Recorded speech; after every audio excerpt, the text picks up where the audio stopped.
يقول الله عز وجل وقول الحق بعد أعوذ بالله السميع العليم من الشيطان الرجيم بسم الله الرحمن الرحيم ظهر الفساد في البر والبحر بما كسبت أيدي الناس ليذيقهم بعد الذي عملوا لعلهم يرجعون.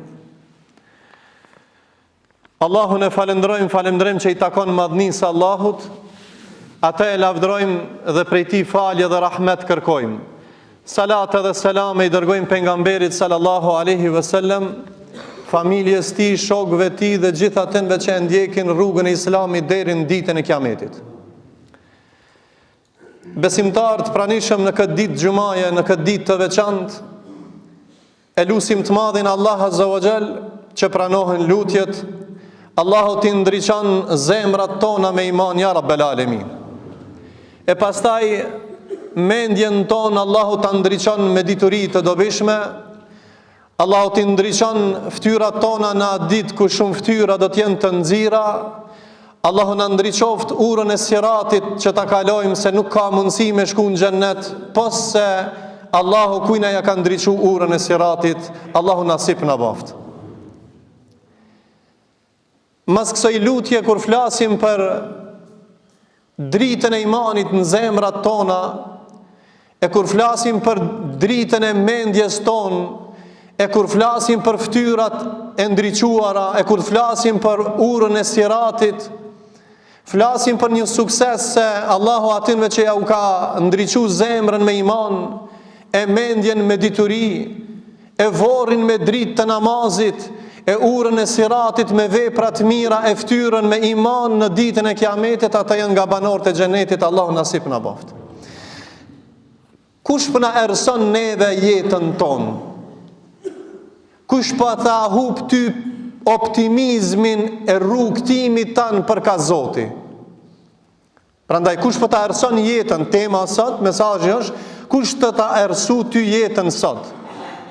Dhe këtë ankim e shohim prej shumë trive dhe trejave, dhe prej shumë xhamatlive dhe xhamatit ton që ankohen. Prandaj ajetin e larë përmendur në surën Rum, ajeti 41, po thot Zoti në Kur'an, për shkak të veprave të juve të zeza janë shfaqur në tokë belaja, skamje, katastrofa dhe humbje të bereqetit, për me përjetu ju në këtë botë një pjesë të gazepit, një pjesë të keqës që ju e bani me dorën e juve. Errësirën e sjellin njerëzit me veprat e shumtuara të tyre. E prandaj liudhiqahum, që ju ta shijoni një pjesë me qëllim që të ktheheni tek Zoti, dhe as Zoti të kthehemi te Allahu para se me vdek që duhet. Do të kthehemi tek Allahu me adhurim, me dritë, me iman. Thot Ibn Kaimi rahimahullahu taala në lidhje me këtë, nuk ka diçka më të shumë që ta errëson jetën në këtë botë dhe në ahiret se sa gjunahet që kanë ndikime në jetën tonë. Prandaj më të dëmshme për zemrën dhe trupin e njeriut, për zemrën dhe trupin e njeriut janë gjunahet. Xhamati ndershëm në këtë ditë xumaje, pas lutjes që e banëm, gjunahet e sjellin errësirën në elementin shumë të rëndësishëm që Allahu ty dhe mua na dha mendjen. E nëse të errësohet mendja të bëhet terr, ti smunesh me pa rrugtimin tan ka Zoti dhe ka xheneti. Prandaj largimi i diturisë është sebeb prej sebepeve, e kemi fjalën diturisë, për diturinë për me njoft Allahun dhe pejgamberin, me njoft obligimin ndaj prindërve, me njoft obligimin karshi jetës që e ke, e largimi i diturisë është prej sebepeve të gjunaheve, bima kesebet ejdin nas, me atë që e bojnë njerëzit. Prandaj, me largimin e diturisë e ke errësuar mendjen tonë dhe se ne gjen rrugën e Zotit. A ka dikush shpesh herë na, kur të kalon një pjesë e jetës, me pas ditë. Ato në biznis, me pas ditë qatë punë e kisha bon. Ai qetri, ama dhe para vdekjes ki me thonë, me pas bon qatë punë. Ama dhe masit vdeksh ki me thonë, edhe njëherë të kthejnë atë baj veprat mira me pas ditë, atëherë, masi je i vetëdijshëm dhe ki mend, atëherë dije se Allahu meriton të madhnohet dhe të njeket rruga e sunetit pejgamberit. Kjo është kulmi diturisë, me njoft Allahun dhe pejgamberin dhe me ndjek rrugën e tij. Se njofja ndaj Zotit dhe pejgamberit e ngrit vlerën e diturisë dhe e shef rrugtimin tan për ka Zoti. E dyta, krejt na e dojmë bereqetin dhe pasurinë. Gjunahet ta humbin vlerën, ta humbin riskun, ta humbin bereqetin. Nuk ka sen që ta njëllos, ta humb bereqetin dhe riskun se sa gjunahet. Kush për ta erson ty, kush për të largon ty nga bereqeti, gjunahet që i ban me dorën tënde. Prandaj kush don të shtohet risku dhe bereqeti, le të largohet prej gjunaheve, me largimin e gjunaheve yaj'al lahum makhraja wa yarzuqhum min haythu la yahtasib. Ata që kanë frikë Allahin, ja çel rrugë dhe jep furnizim pika se pret. E treta, errësirën në raportin njerëzor sot.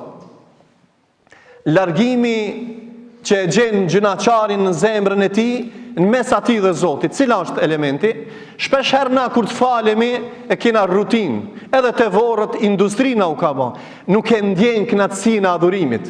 Prandaj prej gjunave të shumta, edhe pse vjen në xhami, ndoshta për momentin ti që je jashtë je në Facebook në lidhje me dikan.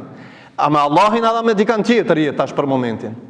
Apo ndoshta e përcjell edhe berzën, a ka hyp pas ka hyp, a e shef berzën e imanit tanë në zemrën tënde.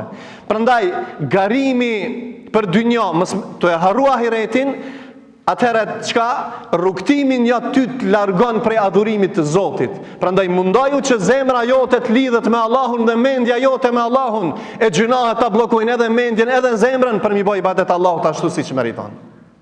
Po filani be hoq shumë asi. Po haxhia që të 60 vjet. Po ama kur tush ka thënë Allah i pejgamberi, atina i rredhin lot, i rënqedh zemra, ama ty kur tu ka rënqedh zemra smram ti herë pi fjalëve të Zotit. Kur të kanë lotu sy ty sa hafizi i nderuam ashtu lexu Kur'an, çka tu thon ky? Kur e përmend ti bile ndoshta se merr vesh Kur'anin, ama kur ta përmend xhenetin e merr vesh, kur ta përmend xhenemin e merr vesh. A thu Allahut pi cilës kategorit ka bën? Prej xhenetlive apo xhenemlive? O hoq, un marë sot me ngu Kur'an për më mushtu imani o zadatuhum imana wa ala rabbihim yatawakkalun. Ata që i ndëgjojnë fjalët e Allahut i rënqethet zemra dhe i shtohet imani dhe mbështeten tek Allahun subhanahu wa taala. Prandaj nuk të ban të dashur ibadetin gjunahi. E gjunaja shkak që ty ta humb vullnetin dhe shijen e ibadetit. Kush don me shiu shijen e adhurimit të ibadetit, le të largohet prej gjunaheve. E katërta, kush ta ersu raportin me familje? Përpara me një sofër këtë kena hangër, apo? Edhe kena bë muhabet. S'po du shumë me zgjat. Ftofja familjare, ftofja me shoqni, ftofja me akraballëk. Sot në këtë mexhlis, pramnat mexhlis, atje, sot me një shtëpi 5 antar, asnjë nuk rrin sallon. Njëri me një dhomë, tjetrin podrom, tjetrin tavan, tjetrin Facebook, tjetrin Instagram. Jenë ftof raportet e njerëzve. Edhe prindi me vladin, edhe vllau me vlaun, edhe kusherini me atë. Kur je kanë sfram ti herë në kraballëk ti lillah azza wa jall. Kur e ke bën me xhlisin e ilmit me thirr një hoxh dhe me bën një konak të hajrit. E prandaj izolimi që ndodh në mesin e njerëzve është për shkak të gjunaheve.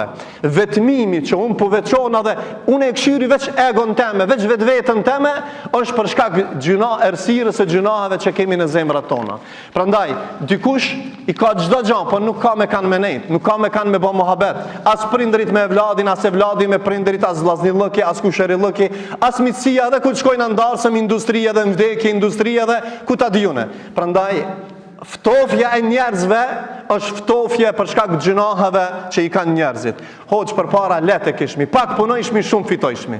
Prandaj vështirësimi i punëve, sa dush ti me bë punë, gjunahet janë bllokazhe e sistemit të punëve tua.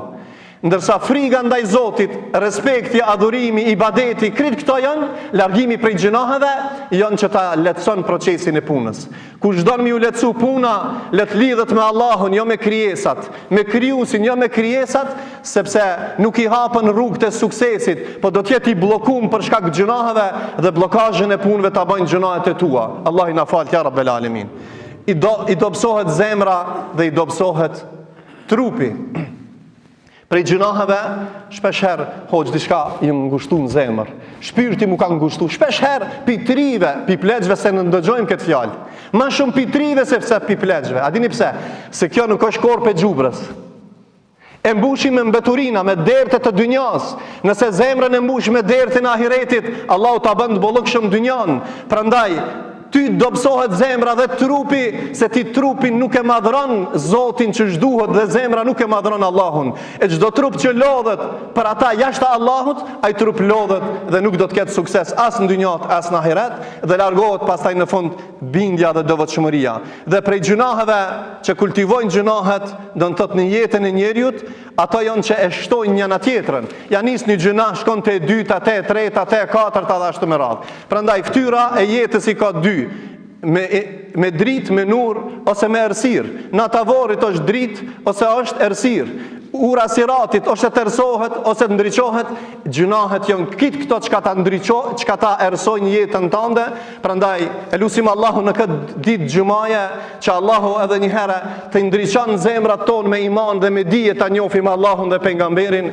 E lutim Allahun që punë që na u kanë bllokuar neve, që ne të bëjmë ibadet më shumë, ta shtrojna dorën e bujarisë, zemrën e bamirësisë, fytyrën tonë dhe fjalët e tona të jenë të mira me njëri tjetrin, të lidhim dashnien për hir të Allahut. E lutim Zotin që kjo ftofje mos jetë mesin ton, por ta lidhim për hir të Allahut, ta duam njëri tjetrin, ta mëshirojmë, të solidarizohemi me njëri tjetrin dhe t'i kthehemi Allahut. E lutim Allahun që kjo ditë xumaja të jetë dritë për zemrat tona, mendjen tonë dhe të largohemi nga gjunahet. E kullu qawli hadha wastaghfirullaha li wa lakum lisa'il muslimin fastaghfiruhu innahu huwal ghafurur rahim.